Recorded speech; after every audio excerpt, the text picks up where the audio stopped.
Hello everyone! Magluluto po tayo ngayon ng pansit bihon. Pero sisimplihan lang natin ang pagkakaluto. Unahin natin ang garlic.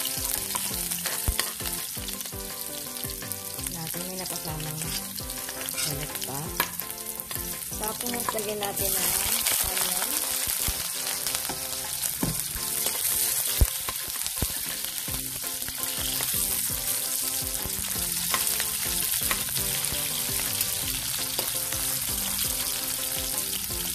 Then, chicken meat.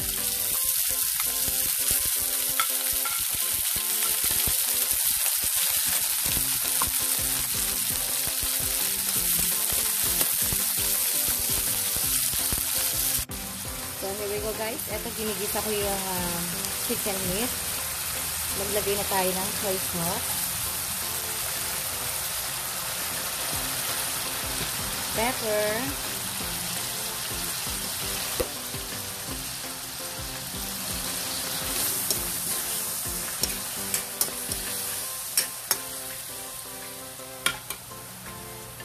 Then, lagay tayo ng 2 basong tubig.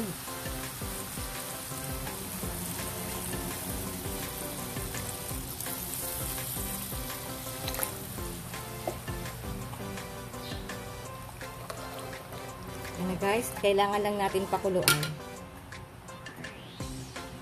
So, kaya na guys, kailangan lang natin itong pakuluan at bago natin ilagay ang pansit bihon. So, heto na guys, kulong-kulo na yung ating sabaw para sa ating pansit bihon. So, heto na, 1/4 lang guys ang aking ilalagay.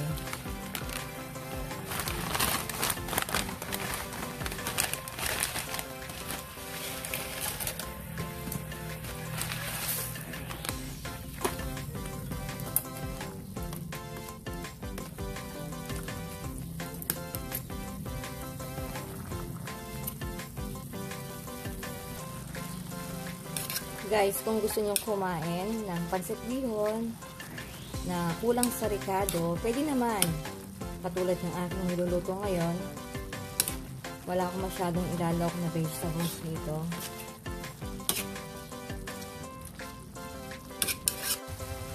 Kapag nakita natin ang pansit bihon ay medyo luto na, susunod na natin ang gulay na repolyo.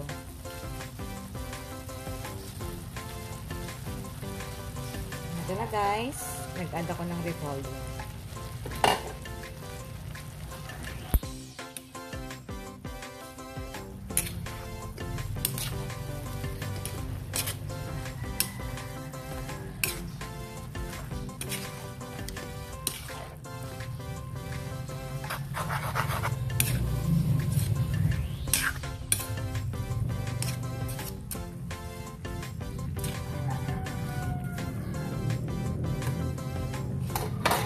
Then, add tayo ng seasoning.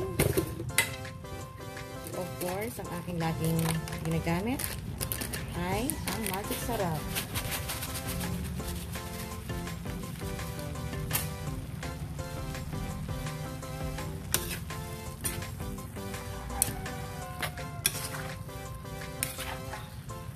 So guys, heto na, luto na yung ating pansit bihon. Easy and quick.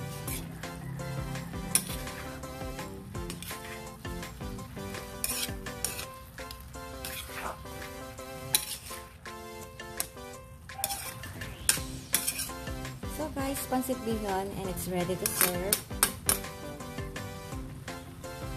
Thank you for watching guys. Bye.